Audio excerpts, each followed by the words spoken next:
Olá, pessoal, boa noite, tudo bem? Como vai? Hoje é terça-feira, dia 13 de novembro de 2020. Estamos aqui vivos e fortes, fortes como assim, firme e forte como pregos nas areias, ou seja, todo mundo bambo, mas vamos tentar seguir no nosso assunto, na ideia de uma visão sobre a teoria geral da responsabilidade civil.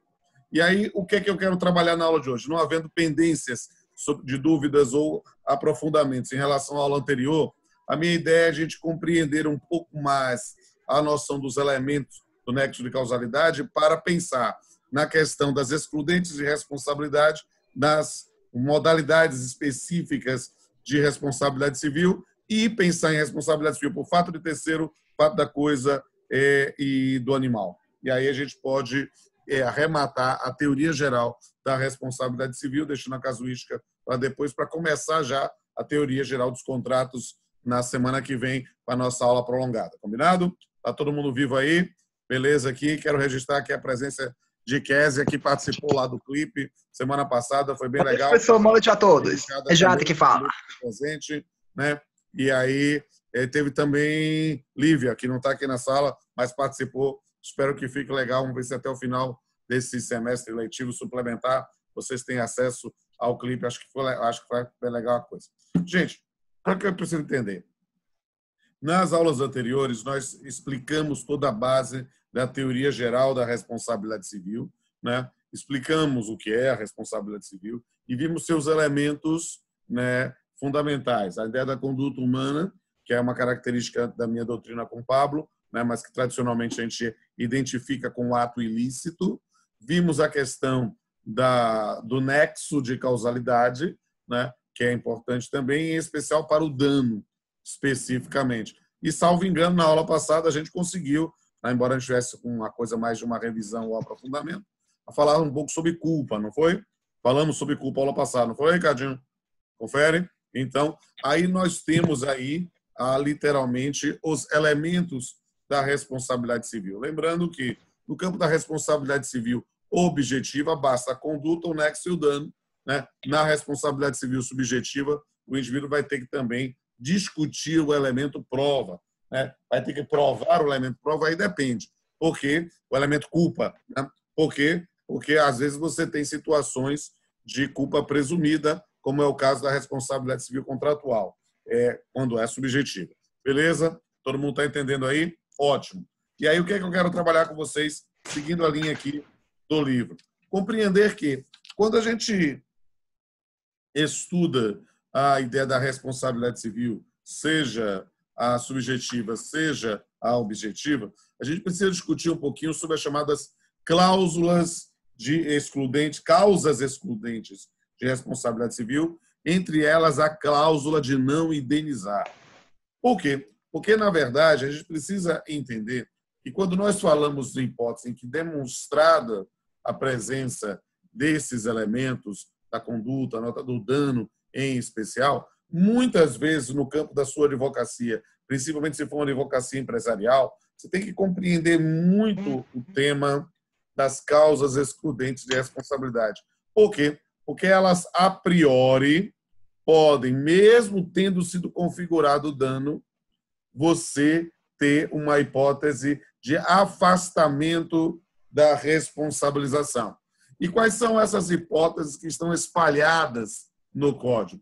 Bem, a gente fala do estado de necessidade, né, que é uma situação... Lembra, quando vocês estudam lá no subramo, né, no direito penal, pensam lá no furto famélico, e aí vocês vão pensar nessa circunstância, né? Também a ideia da legítima defesa, né? Lembra que a legítima defesa nos autoriza, inclusive, a matar alguém, ou seja, nem a vida é um bem tão absoluto assim, e aí, neste caso, eu não tenho que reparar um dano, eu matei alguém, né? Não tenho que responder civilmente nem criminalmente por isso, se eu matei essa pessoa em legítima defesa, né? E temos também a discussão sobre o exercício regular do direito e o estrito cumprimento do dever legal. Por quê? Porque determinados danos são causados por determinação, né, legal ou judicial. E isso é algo que a gente precisa entender. né? Quando alguém é despejado com força policial e aí se retira na base mano-militar determinados bens, é claro que há uma situação que vai gerar um dano, mas não uma responsabilização. Por quê? Porque, nesse caso, o indivíduo resistiu ao cumprimento e aí houve a necessidade de ter essa informação. O pessoal está dizendo que está travando um pouco a minha conexão. Eu lamento, gente, eu tô tentando, mas eu só tenho essa conexão Wi-Fi aqui. A aula vai ser gravada, eu vou colocar lá e peço desculpas a vocês, eu estou me mudando, eu saio daqui, já disse que eu vou entregar esse flat dia 31 de outubro, eu estou tentando comprar uma conexão de internet que funcione até o final do mês e eu espero que as minhas aulas no mês de novembro fiquem melhores. Eu vou pegar a sugestão de Jeane e vou retirar a imagem para ver se pelo menos fica melhor para vocês. Tá certo? Ok. Eu queria sugerir que o senhor passar a autorização de gravar a aula, professor, para outra pessoa. Talvez o senhor estando gravando a aula esteja sobrecarregando sua internet, não sei. Eu não sei, querido, realmente eu não sei. Mas agora que eu estou só falando sem imagem, vocês tá travando também da mesma forma? Ou vocês estão ouvindo bem? Se eu cantar aqui, quer que eu cante para vocês? Ver se acompanha lá. Vamos lá. When the night has come and the land is dark and the moon is the only light you see. E aí, acompanhou direitinho? Tá legal? Tá legal? Né? Suddenly your times went on Broadway. Quem é esse da foto, professor? Hã? Quem é esse da foto? Esse da foto é Danilo Gaspar. Lá da Academia de Letras? Não é da Academia, não. Ele é juiz do trabalho e a gente faz uma parceria com o Trabalho em Debate, né? Todo dia a gente posta alguma coisinha diferente lá no Instagram. Me acompanha as postagens do Instagram, vocês vão ver. Cada dia a gente posta uma coisa diferente. Dia de terça-feira é o dia de direito civil. Já postei alguma coisa de direito civil hoje lá. Mas, gente, então, será que vocês estão me ouvindo bem agora? Né? E vamos lá. Né? Depois eu canto mais um pouquinho para testar o áudio de vocês. Mas, então, por exemplo, quando a gente pensa no exercício de um determinado direito ou no estrito cumprimento de um dever legal, né, nós vamos causar danos a pessoas e, nesse ponto, danos que não serão necessariamente reparados. É claro que é preciso verificar o estrito cumprimento, porque o que exacerbar o limite da determinação, obviamente, gera o dever de reparação. Agora, o que é mais interessante do tema dos nexos de causalidade são as 3 ou 4 últimas modalidades que me parecem absolutamente relevantes, que é a discussão, primeiro, sobre caso fortuito e força maior. Não sei se vocês se lembram, tem alguns que já foram meus alunos, né, em obrigações ou em parte geral, e eu explico lá o que é caso fortuito e força maior. Algum herói da resistência tenta me dizer qual a diferença de caso fortuito e força maior, enquanto eu leio aqui o que Elson falou. Suscita a sua dúvida aí, Elson. Pode ser no chat, eu respondo. Vamos lá. Quando a gente está na seara do direito penal, é mais fácil a gente enxergar matar alguém e ter excludente, porque o bem jurídico tutelado pode ser também a vida. Então, estou colocando aí em colisão vida com vida, e aí, no estado de necessidade, justifica, não haveria outro meio, justifica matar alguém para você manter a sua vida ou na legítima defesa também. Na parte do direito civil, no que tange ao estado de necessidade, tem a necessidade da gente ter o bem jurídico ser inferior ao que a gente está tentando proteger. Então, Então, como é? Eu não consigo enxergar um exemplo em que a gente pode perder uma vida para tutelar um outro bem jurídico que não seja inferior à vida. Como é que seria isso aí? Você me dá uma...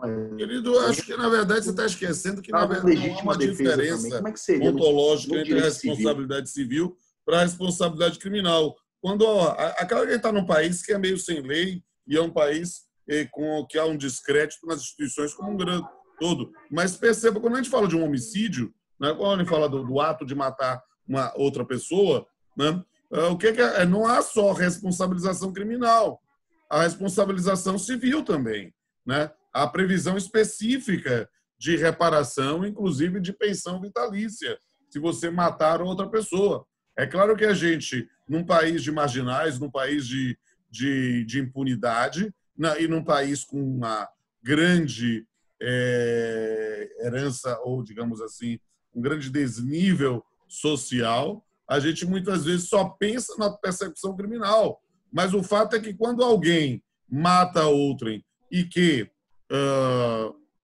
é condenado por isso, você vai ter ali um campo chamado, a pesquisa sobre isso, responsabilidade civil ex delicto. O que é isso? Em tese, não é somente a responder pelo tipo penal do 121, mas também a gerar uma responsabilidade civil pelo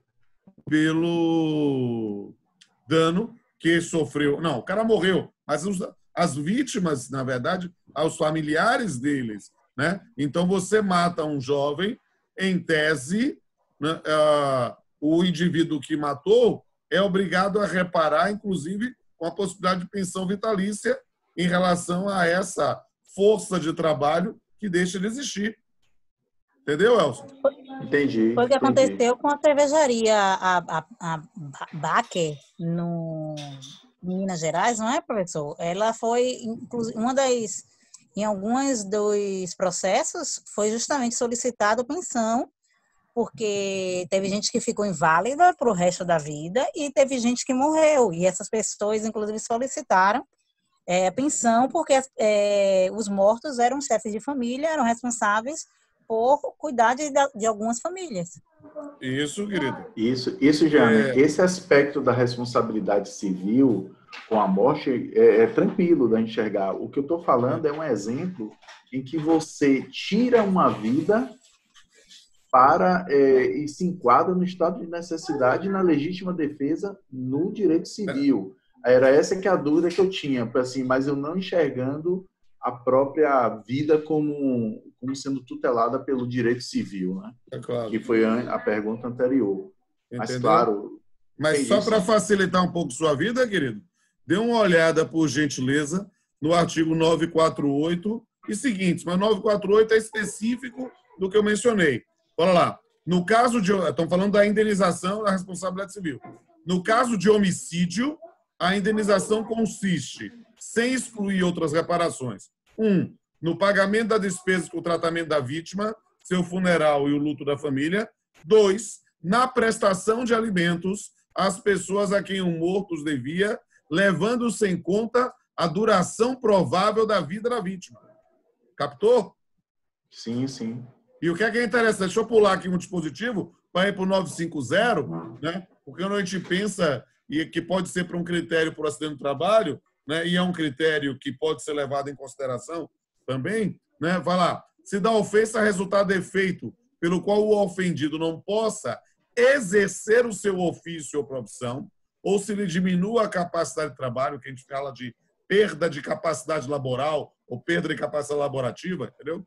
A indenização, além das despesas do tratamento e lucros cessantes até o fim da convalescença, incluirá pensão correspondente à importância do trabalho para que se inabilitou ou da depreciação que ele sofreu.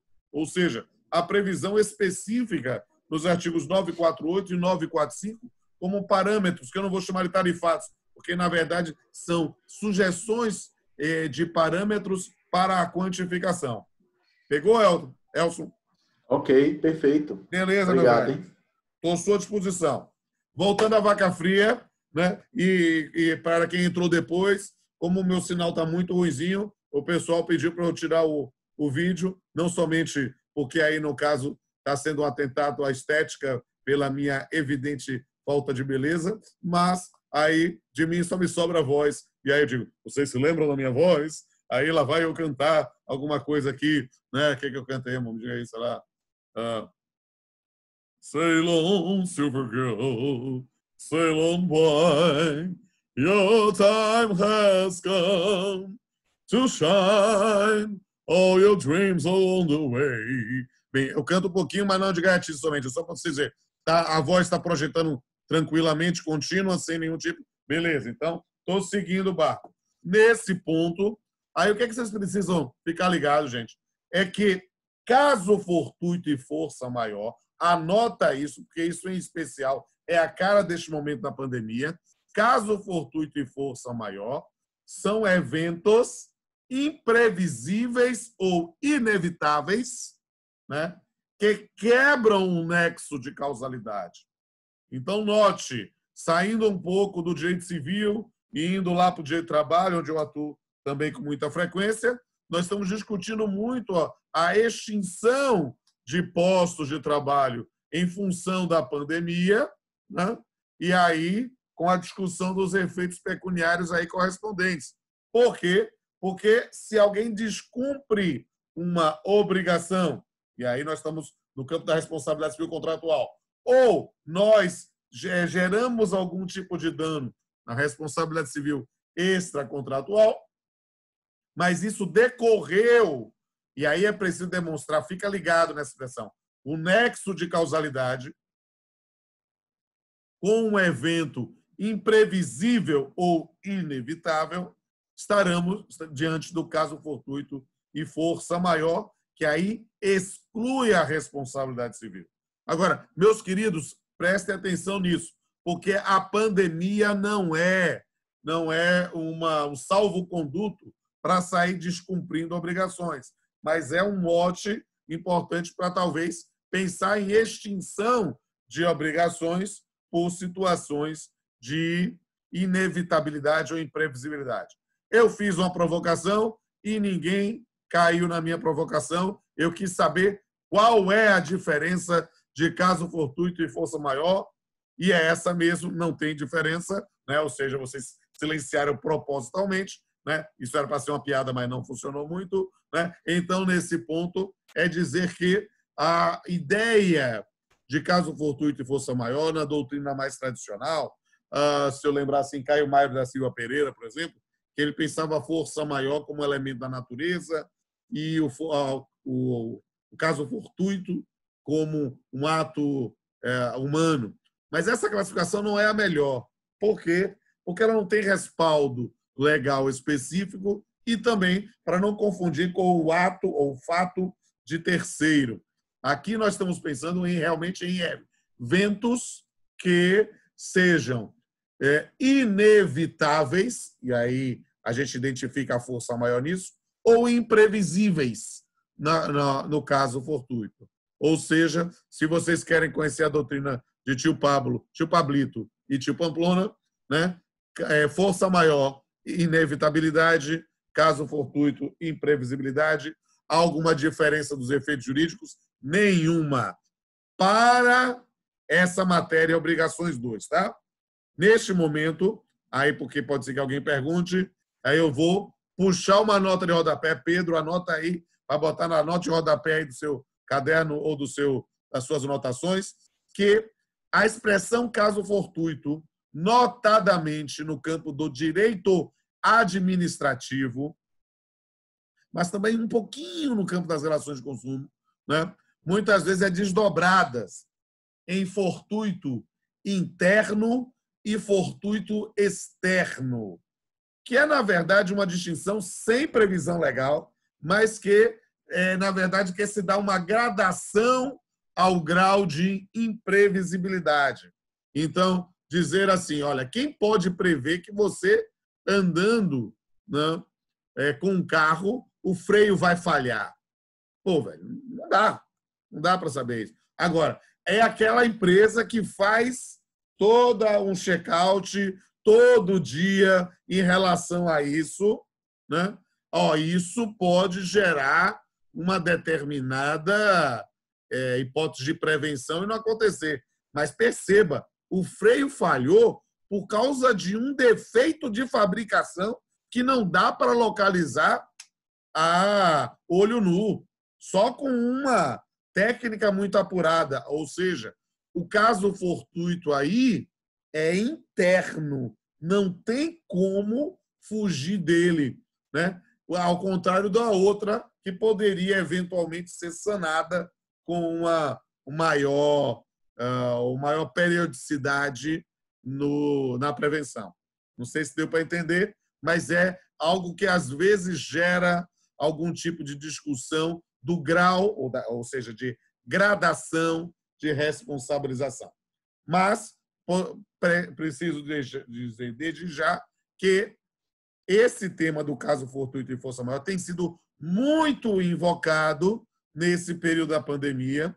Eu gostaria muito que vocês realmente seguissem os meus conselhos e seguissem lá no meu canal no YouTube. Eu fiz várias lives sobre isso. São vídeos curtos, cara, e você pode aproveitar isso para a sua formação. Está tudo de graça lá para vocês. Então, para mim, é uma sugestão.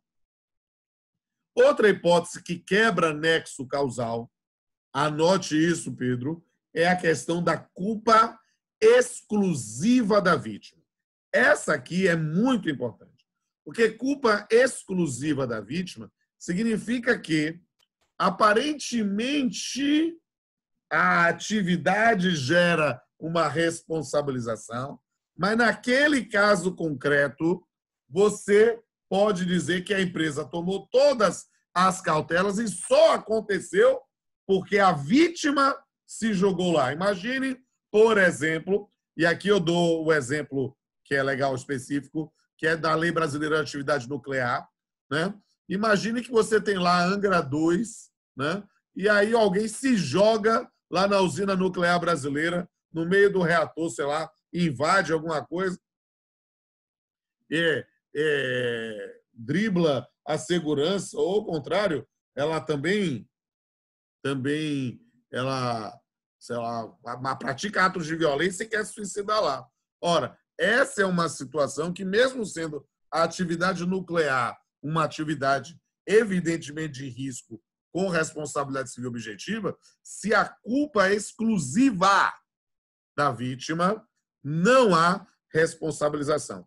Vocês perceberam, claro, vocês não estão me vendo, mas perceberam na ênfase que eu botei na palavra exclusiva. Exclusiva. Por quê, Ricardinho? Porque só o que quebra o nexo de causalidade é a culpa exclusiva. E é lógico que a empresa vai tentar suscitar, dizer que é culpa exclusiva lá da vítima. E a vítima vai dizer que há uma concorrência de culpa da empresa. Se isso é demonstrado, nós vamos ter não culpa exclusiva, mas culpa concorrente. Culpa concorrente, Paloma, anote aí, culpa concorrente não quebra nexo de causalidade. Tu anote esse negócio aí. Culpa concorrente não quebra nexo de causalidade. É um parâmetro que pode ser utilizado pelo magistrado, não só pode como deve, para efeito de indenização.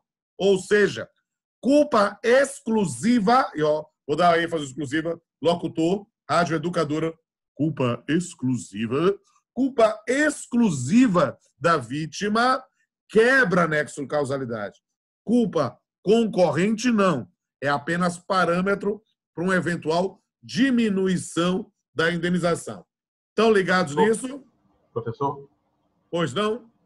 Seria o caso aí de assédio moral pela empresa? Do assédio moral? Isso. Assédio moral? No caso do empregado que comete suicídio dentro de uma instalação química, por exemplo. Porra, olha a diferença. Aí sim, você está imaginando que o indivíduo cometeu suicídio, mas em função de circunstâncias do trabalho. Aí sim, vamos lá. O que eu posso lhe dizer, querido, para ficar mais fácil de visualizar, mas dando outro exemplo trabalhista, o que eu digo, posso dizer, é em relação a determinadas doenças ocupacionais. E eu digo assim, é meu dia a dia. Ricardinho, você tem ligação também com o seu trabalho, né? Fique ligado nesse ponto. Porque é extremamente comum a discussão sobre culpa exclusiva da vítima, só que com outro nome. Quando a gente fala que o empregado desenvolveu uma doença ocupacional, a gente muitas vezes diz que ele desenvolveu por fatores genéticos, por fatores, por atividades fora do ambiente de trabalho. E aí, nesse caso, o desenvolvimento de determinadas patologias poderia afastar. E aí a gente vai ter que verificar se é só por causa das circunstâncias ou essa circunstância foi agravada pelo trabalho. Para dizer, por exemplo, minha mãe tinha e eu desenvolvi, numa determinada época, bursite, né, que é uma dor aqui bem no braço. Né? Isso aqui, para dar uma doença ocupacional, uma tendinite, uma tenossinovite, uma síndrome do túnel do carpo, é um pulinho. Né? Mas é claro que é um fator genético que pode gerar uma patologia. Mas, não havendo isso, a responsabilidade seria da empresa. Pegou legal aí, Ivan? Pegou legal lá ele, diria o baiano? É isso aí? Beleza? Jada, tudo bem aí? Nesse Rodrigo, caso... tudo bem? Gustavo, tudo bem? Lucas, tudo bem? Quem mais ligar a câmera, eu digo tudo bem. Quem não ligar a câmera, eu não digo tudo bem. Valdir, tudo bem? Só para saber se vocês estão vivos aí. Beleza? E aí, finalmente, quero falar um pouco. Júlia, seja bem-vinda. Ana Clara, seja bem-vinda. Ana Clara, acho que é a primeira aula que eu estou te vendo, Ana Clara. Não tinha te visto antes, não. Seja bem-vinda aí. A Ana Clara já foi minha aluna também. Aqui, eu estou lembrando o pessoal aqui. Então, nesse ponto, um último elemento da quebra... Professor, Quem me chama? Jeane. Fala, Jeane. No caso que o senhor deu da culpa concorrente da empresa, no caso, se a pessoa tiver uma predisposição, como o senhor está falando, não haveria essa culpa concorrente? A culpa concorrente haveria. Não quebraria o nexo de causalidade e a gente iria diminuir o valor da indenização. Ah, entendi. Beleza, estou à sua disposição. E aí, finalmente, o último exemplo tradicional de quebra de nexo causal, que é o ato de terceiro, chamado por parte da doutrina de fato de terceiro. Eu coloco no livro fato terceiro porque está consagrado, mas eu prefiro falar ato de terceiro. Eu deixo o fato para as coisas, sejam bens, sejam bem móveis, sejam imóveis ou semoventes. Mas, nesse ponto, o ato de terceiro, tradicionalmente, quebra o nexo de causalidade. Lembra do exemplo básico que eu uso em sala de aula, toda vez que eu digo, contrata um DJ para ir tocar para mim, e numa festa, e, de repente, esse DJ é assaltado, né? E aí não consegue ir lá para a festa. Ora, esse ato de terceiro impossibilitou o cumprimento da prestação. Então, neste caso, se haveria uma culpa presumida no seu descumprimento, ele, ao demonstrar que esse descumprimento se deu por causa de ato de terceiro, a hipótese não era de responsabilidade subjetiva, aí ele vai se livrar de pagar perdas e danos. Mas a gente tem que perceber que essa noção do ato de terceiro não é para toda atividade. Existem atividades que, por ser de responsabilidade civil objetiva, temos uma discussão, né, sobre a responsabilização do sujeito contratante. O exemplo que eu falei em sala de aula sobre o contrato de transporte, que é de responsabilidade civil objetiva. Tem uma decisão, semana passada eu participei até de um concurso lá, eu fui o avaliador da Academia Brasileira de Direito Civil, né? Era um concurso de vídeos, né, de estudantes de direito, né, sobre casos de direito civil. E a menina que ganhou fez um vídeo sensacional sobre uma decisão do STJ, que talvez vocês tenham ouvido falar, né, Claro que já ouviu falar, lamentavelmente, já ouviram falar de situação como essa, é uma coisa terrível, mas esse caso específico que chegou no STJ, da pessoa da mulher transportada no transporte público, no caso especificamente era trem, né, era um trem de subúrbio ferroviário, né, e o cara se masturbou na frente dela e ejaculou, né? E aí o que é que acontece? Nessas circunstâncias, houve uma responsabilização da empresa de transporte. Ficou se discutindo se é um ato de terceiro, não é? Perceba, esse cara aí também também era passageiro, ou seja, não foi nenhum funcionário da empresa que fez isso, que praticou esse ato execrável. Mas nessa circunstância, por ser uma hipótese de responsabilidade civil objetiva, houve o reconhecimento. É uma matéria polêmica, mas é uma discussão interessante. Por quê? Porque, por exemplo, em atividade bancária, o assalto não tem sido considerado um elemento hábil para quebrar o nexo de causalidade da responsabilidade da entidade bancária. Por quê? Porque a entidade bancária vende a imagem de segurança. Mesmo ela sendo vítima também do assaltante, neste caso, o indivíduo que está lá, na agência bancária, sendo atendido, e aí vai roubado no bolo também, né? É uma situação, em tese, de responsabilidade civil objetiva. Ao contrário do cidadão em geral que está na rua e é assaltado em função dessa hipótese de segurança pública. Captaram a ideia? Estão vivos aí? Dê um joinha que o tio fica feliz. Muito bem. Último, ótimo. Devia tirar uma foto com esses joinhas assim. Achei lindo, lindo, lindo. O Gênio até ligou a câmera para dar um joinha. Fiquei feliz. Aí, o que é que a gente precisa? Até Elson ligou a câmera de novo aqui. Então, nesse ponto, o último tópico sobre quebra de nexo de causalidade é a questão da cláusula de não indenizar. Que é um tema fascinante que eu dou a minha cara à tapa. Se algum de vocês, em algum momento da sua vida, já não pensou sobre esse tema, embora não fosse no corte dogmático correspondente. Que foi o quê? Quando você entrou num shopping de carro e viu lá escrito: não nos responsabilizamos por danos no veículo. Não essa situação. Ou você entra num determinado estabelecimento, né, como era o nome no Groove, que fechou, lá no Groove, lá do Rio Vermelho, e aí você vê lá, não nos responsabilizamos por determinadas circunstâncias. Né? Perceba que a noção de uma cláusula de não indenizar, ela é possível. Ela é possível. Ela é possível. O que há é que ela deve ser interpretada de acordo com as circunstâncias da relação contratual em que ela foi inserida. O que eu quero dizer, meu amigo Ivan, meu amigo Ricardo, meu amigo Rodrigo, meu amigo Elcio, minha amiga Ana Clara, é entender que, no campo das relações de consumo, por exemplo, Lucas, Júlia e Valdir, no campo das relações de consumo, por exemplo, as cláusulas de não indenizar são tidas como abusivas. Por quê? Porque são impostas unilateralmente por quem exercita o poder econômico nessa relação. Né?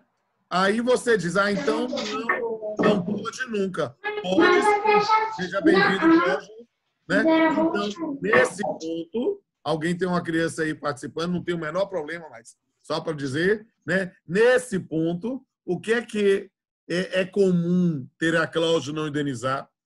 Quer ver uma situação que provavelmente vocês já viram? Em condomínio. O condomínio vocês moram em prédios, é possível que o condomínio estabeleça uma cláusula de não indenizar. Né? o condomínio não se responsabiliza por danos ocorridos no veículo no estacionamento. Se está na convenção, se foi submetido à aprovação da Assembleia, que é soberana, CREO velocidade 5, não pode mais pensar em aplicar essa ideia de indenização, porque os próprios sujeitos que são potenciais destinatários da indenização estabeleceram previamente que não haveria indenização. Agora, isso pode ser complexo quando o dano é a terceiro. Então, imagina, chega lá um entregador de delivery e estaciona a moto dentro de uma área de visitantes e, quando volta, está lá a moto arrombada ou a moto batida, alguma coisa do gênero. Aí alguém pode dizer, poxa, você deixou um espaço reservado para visitantes, então, a priori, há uma cláusula de incolumidade. Mas aí tem uma cláusula de não indenizar.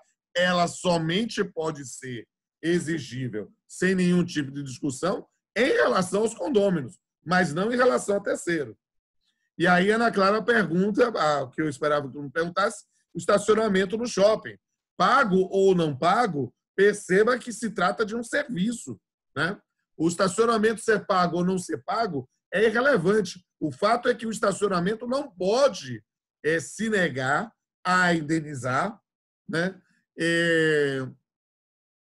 Se o dano ocorreu lá. O grande problema, amada Ana Clara, é o nexo de causalidade. Por quê? Porque o indivíduo pode dizer, não, mas o dano é pré-existente. Esse amasso, essa batida já tinha. A gente não fez nenhuma inspeção antes. Eles ficam muito fiados nas ações em função disso. E aí, claro, que pode variar da cabeça de cada juiz. Mas, a priori, a noção de boa-fé objetiva deve levar a base a interpretar que há uma presunção de boa-fé do consumidor. Caberia à administração provar que foi de outra forma. Eu tenho aqui o vídeo do circuito interno e eu mostro que quando o carro passou, ele já estava com esse dano. O cara está jogando verde aqui. Entenderam? Pegou, Ana Clara? Beleza. Ótimo. Com isso, a gente vence. Professor. Pois não? Nesse caso da questão do estacionamento também. Os estacionamentos na rua, no caso, que é da Zona Azul, por exemplo, que a prefeitura cobra para que você possa estacionar. A prefeitura também pode ser responsabilizada no caso de um dano? O entendimento predominante é que não, Jeane. Agora, eu já vi um ou outro acórdão em sentido contrário, que é aquela coisa cabeça de juiz, sabe lá o que vem. Mas, a priori, a relação jurídica é distinta. Você não paga a Zona Azul como se você estivesse pagando o estacionamento. Está pagando como se fosse uma taxa pelo uso do espaço público, entende? Porque, a priori, não se quer que ocupe aquele espaço, entende? Não é como o estacionamento privado. Mas e se no caso, como chegou a ser discutido, que essa Zona Azul teria a empresa privada tomaria conta desses locais? Seria uma espécie de concessão pública. Aplicaria essa mesma tese?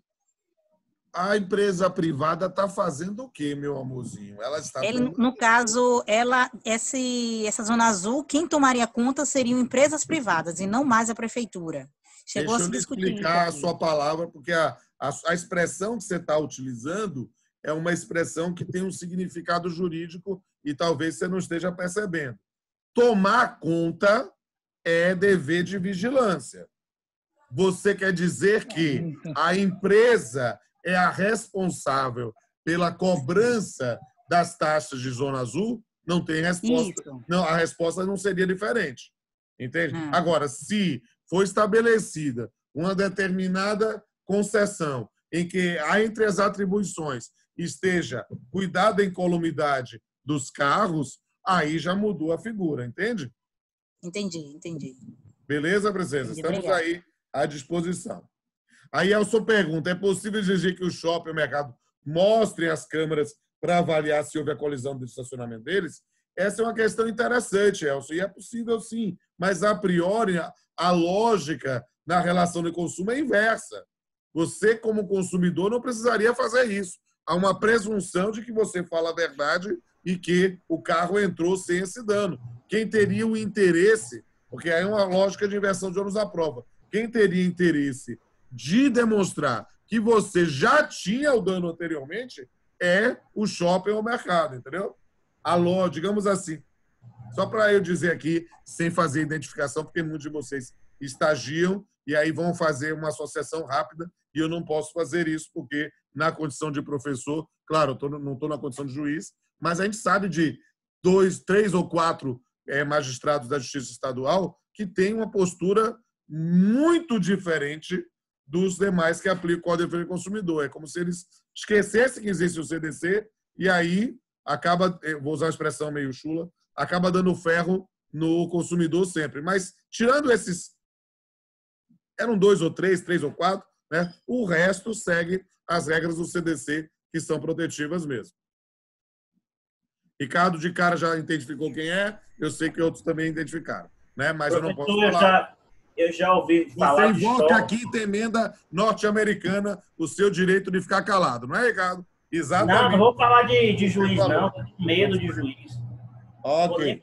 Eu estou falando do shopping. Já ocorreu uma situação de o shopping virar, uma situação que eu presenciei, e falar, ó, a gente não mostra a imagem de câmera de segurança, não, só com pedido judicial. Isso foi o Salvador Shopping.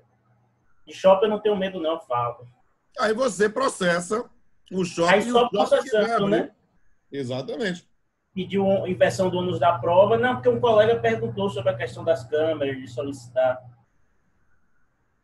É por ser Elson vai fazer um jogo. Ele encostou no veículo. Não, encostou no veículo, já era, meu amigo. Se você demonstra isso, né?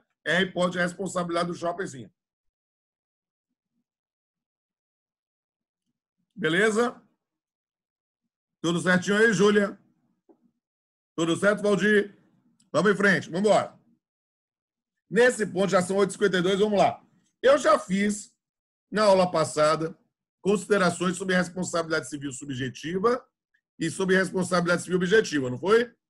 Em especial, eu trabalhei os artigos, para mim é fundamental, viu, gente? Os artigos 186, 187 e principalmente o 927, parágrafo único, não foi? Posso ficar feliz sobre isso? Posso? Bota um joinha aí, que o único que botou foi Pedro. Ótimo, agora apareceu. Ótimo, maravilha. Então, para irmos para o final desse assunto, quero trabalhar com vocês 2 a 3 temas. Um é o tema da... Na verdade, são 2 temas, mas é que o segundo se desdobra. O primeiro é a responsabilidade civil por ato de terceiro. Aqui, por favor, olhem o artigo 932 e 933 do Código Civil. Qual é o babado em relação a isso? Perceber que toda a responsabilização é feita numa concepção antropocêntrica, antropomórfica do ser humano, de forma individual, mas dele mesmo. Mas é possível, por força de relações jurídicas anteriores, termos uma responsabilidade civil por ato de terceiro. E isso é matéria de reserva legal. E o artigo 932 do Código Civil, vocês têm que engolir, comer com farofa para saber essa matéria. Vou ler aqui, ó. São também responsáveis pela reparação civil. Primeiro ponto a destacar, é hipótese de responsabilidade solidária, tá certo? São também responsáveis pela reparação civil. 1, os pais pelos filhos menores que estiverem sob sua autoridade e em sua companhia. 2, o tutor e o curador pelos pupilos e curatelados que se acharem nas mesmas condições.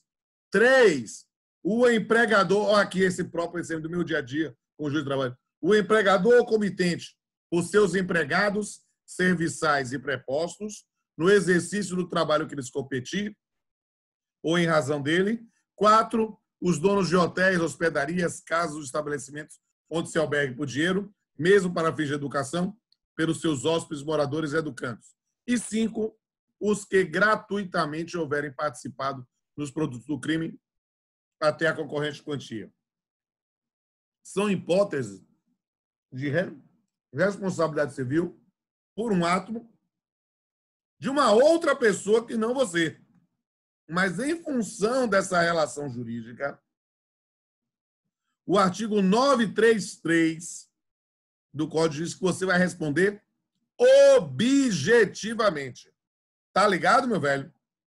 Ou seja, empregado pratica, causa um dano a outro e no exercício do trabalho, não quero saber quem invernizou a asa da barata.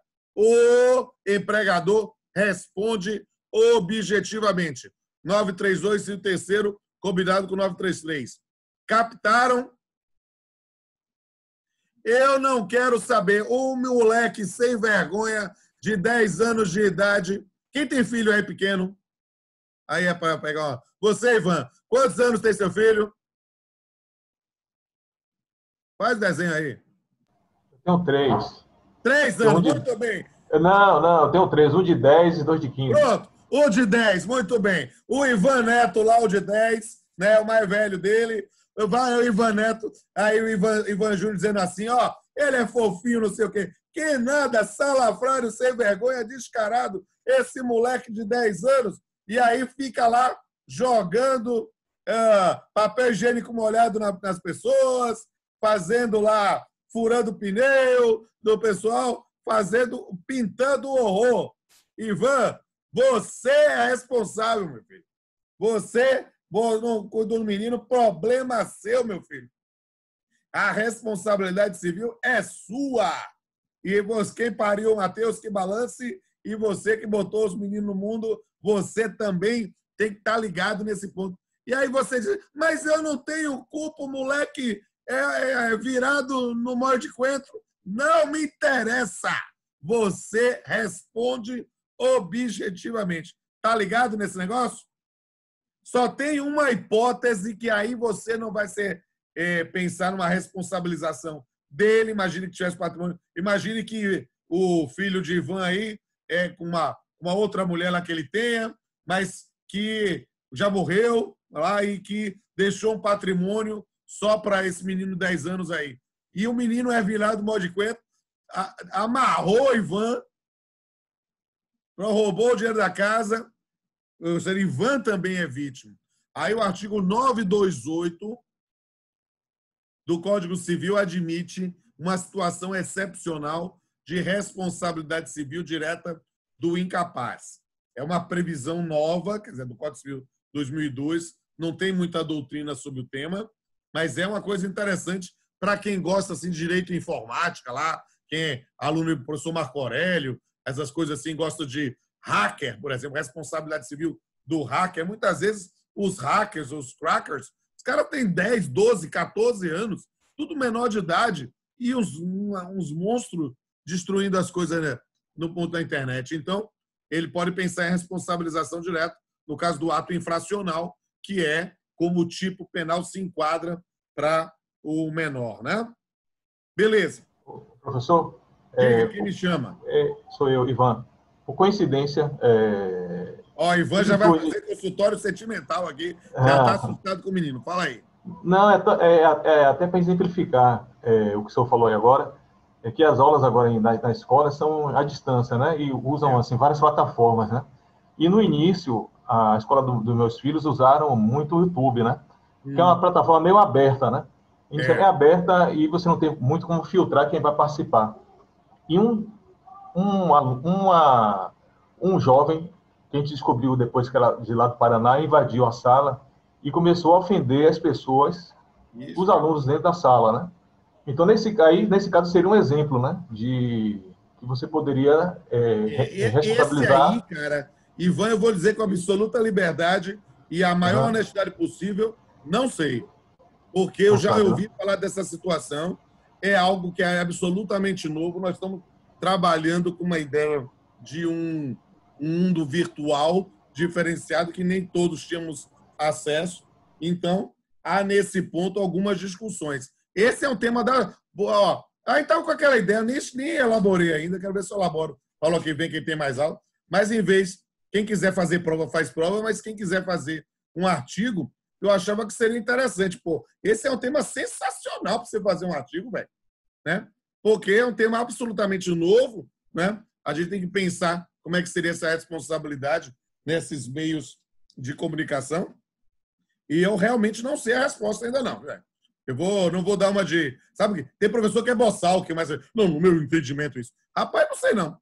Eu confesso a você que tenderia a achar que aí todos são vítimas dentro dessas circunstâncias, já que se trata de hackers ou coisa assim. Teve uma reunião outro dia, e aí os caras entraram assim, né, fazendo comentários racistas, comentários homofóbicos, comentários misóginos, tem um monte de coisa assim também. E aí é complicado, porque a gente não sabe nem como controlar essas circunstâncias, mas é um tema a se enfrentar, sim. Né? Parabéns aí pela lembrança. E só para arrematar a aula, porque já estourou o tempo, né? Eu queria que vocês anotassem os artigos, eu acho que eu vou copiar aqui, 936 a 938, né? Porque eles tratam da responsabilidade pelo fato da coisa e do animal. Aqui é interessante, tinha o cachorro, a cadela de Ricardo, era Neve, não era? Tinha não, tem. Tem. Até tosar sábado. Vai tosar a neve. Então, é neve. Então, imagina, está lá Ricardo com a neve, passeando, e aí vem lá Rodrigo, que está quieto aí, mexo com quem está quieto. Rodrigo chega perto fazendo um carinho e cau! O Neve dá uma... Vocês sabem o que tem 4 patas e um braço? É um pitbull feliz. Essa é uma piada horrível. Horrível. Braço na boca, né? Horrível, horrível, horrível. Mas é só para a gente ficar, a ver se estão vivos. O artigo 9 é horrível mesmo, horrível. O dono ou detentor do animal ressarcirá o dano por este causado se não provar culpa da vítima ou força maior. Está aqui uma prova inequívoca e culpa exclusiva da vítima. Se Rodrigo resolveu passar a mão na boca de Neve, ele que assuma as consequências das mordidas. Ou de força maior, Neve se soltou por causa de um distúrbio, alguma coisa, uma chuva, alguma coisa assim, e aí pode gerar essa responsabilização. Isso é do fato do animal. A gente usa a expressão fato do animal, né? E não ato, porque é semovente. Mas os artigos 937 e 938 tratam de fato da coisa. 2 situações também de responsabilização civil objetiva. O código não fala, é a doutrina que diz que é objetiva, né? Mas parece razoável imaginar, porque ela depende da ideia de propriedade, e que diz o seguinte, 937, o dono de edifício ou construção responde pelos danos que resultarem de sua ruína se essa provier de falta de reparos cuja necessidade fosse manifesta. Você está lá, rodando lá no Pelourinho e cai lá uma telha lá daquelas casas em tese. Se você consegue identificar quem é o dono, a responsabilização fica demonstrada. O problema é que muitas vezes são imóveis abandonados e não temos a identificação, né, do seu titular. E da mesma coisa, não é só da ruína. Pode ser simplesmente coisa jogada, né? Aquele que habitar prédio ou parte dele responde pelo dano proveniente das coisas que dele caírem ou forem lançadas em lugar indevido. Só para arrematar, alguém mora aí no Cidade Jardim, naquela região lá do Cidade Jardim? Alguém? Ninguém? Assim, eu conheço um caso que foi ali no Cidade Jardim, logo que abriu esse bairro, né? E foi uma coisa assim muito gritante. O cara era até advogado. O cara casou, né? E aí foi entrar no prédio com a noiva, foi ser romântico, carregar a noiva nos braços. E aí, cara, aquela coisa que tinha na Fonte Nova Velha, sabe? Alguém jogou lá de cima. Eu vou usar a expressão, tá, gente? Porque um saco de mijo. E caiu na noiva, velho. Imagina, dia você tá chegando na casa, né? E aí, essa objetiva, né? E aí, nesse ponto, há uma responsabilização objetiva. Agora, a questão é interessante, porque ele também é condômino. Então, o condomínio vai responder pelo dano sofrido por ele e, obviamente, vai se deduzir a cota à parte dele. Mas vem cá, todo mundo responde do condomínio? Se for possível identificar lados, por exemplo, prédios que têm blocos, tem prédios da frente e do fundo, você pode fazer uma limitação. Mas, se não for possível identificar, é o condomínio todo. Claro que, se é possível identificar qual apartamento, não quero saber se foi o dono, o filho do dono ou um ladrão que estava lá e jogou pela janela. Saiu de lá, responsabilidade civil objetiva. Pegou legal, gente? Todo mundo entendeu? Beleza. Saúde para mim. Aí a gente completa, então, o horário da aula. Lembrando que semana que vem a nossa aula é um pouquinho mais cedo, das 19 às 21, para a gente aproveitar mais. E eu já começo com responsabilidade civil contratual e já vou trabalhar contratos com vocês. Beleza? Olá, professor Jader. Diga, Jader, meu amor. Bom, professor, é o seguinte, como vocês devem ter percebido, eu fiquei a maior parte do tempo fora porque o Wi-Fi tá uma beleza, a gente paga o serviço caro, mas é isso mesmo. Mas vamos lá. Ô, professor, primeiramente eu quero agradecer pela oportunidade de estarmos juntos na gravação do clipe Ampulheta. Eu agradeço pela confiança. Foi muito legal, gostei muito da minha participação. E Lívia lá. E outra coisa, professor, como na próxima quinta-feira é dia do professor, eu já quero deixar um forte abraço e que tenha um feliz dia do professor, se ensina muito bem. Viu? Você é um show de bola, professor. Obrigado, querido. Abraço, galera. Não vou nem ligar a câmera para não chorar. Obrigado, meu irmão. Deus abençoe vocês. Muito obrigado. Você é um fofo. Obrigado, meus amores. A gente se encontra, então, semana que vem, terça-feira, às 19 horas. Fiquem ligados, né? Nosso amado Ricardo vai lembrar vocês que a aula é 19, não é 20, e a gente se encontra. Um beijo a todos e todas.